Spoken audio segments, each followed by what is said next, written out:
Durwood Zaelke is the founder and president of the Institute for Governance and Sustainable Development and joins me live now. Durwood, thank you very much indeed for your company. We just saw pictures of people in the UK and quite often they will bask in a heat wave, almost enjoy it, but it's hard to see these wildfires as anything other than a very concerning trend. Well, this is not unexpected. I mean, we're seeing the same phenomena all over the world caused by climate change. We're putting tremendous amount of heat into the climate system, and it's manifesting itself in increasing frequency of heat waves and higher temperatures. And that's going to spark wildfires. And we're seeing it, as you said, in Portugal, Spain, and southwest France. We're seeing it in California, one of the iconic national parks. Sequoia trees are threatened in Yosemite. So we have to solve climate change and bend the curve down. That's the warming curve, or we're going to see even more heat waves and even more deaths. So the heat waves back in Europe in 2003 in France killed 20,000 people, something similar to what happened with COVID last year. So and then in the UK, the same thing. We're seeing the excess death rates from heat waves, about 30% increase in the death rate.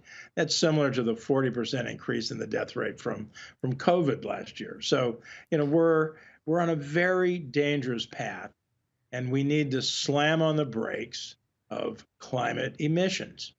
This is yes. Do you think if governments treated this problem in the same way, with the same kind of intensity that they treated COVID-19, coronavirus, we'd be getting a little bit further, a little faster?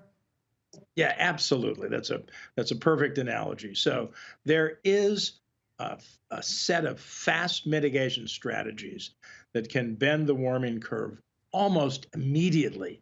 That's by cutting methane, cutting hydrofluorocarbon refrigerants, cutting black carbon soot.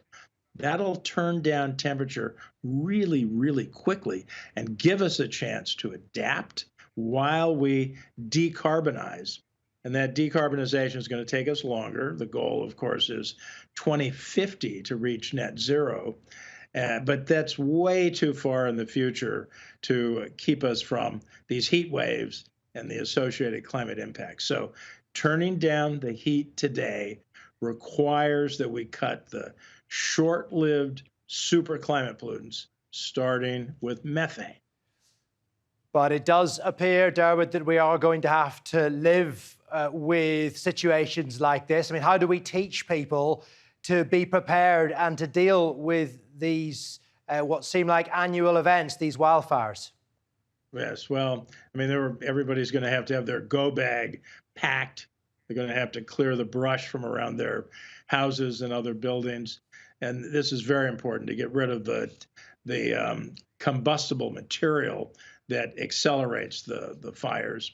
And then in the urban areas, I mean, people have to learn how to stay cool in the shade. You have to plant more shade trees. You have to put cool roofs on. Generally, reflective roofs can send a tremendous amount of heat quickly and safely back to space. People are turning to air conditioning more and more, and we have to be careful there. While it's absolutely essential in many places, air conditioning requires a lot of fossil fuels, and it also uses the super pollutant as a refrigerant, the HFC hydrofluorocarbon. So it's critical that air conditioning be super efficient and use low GWP, low global warming potential refrigerants. All of that is possible. It saves money for consumers, and it will save lives as well. You always leave us on a positive note. Appreciate that with such things going on around the world. Durwood, thank you very much indeed.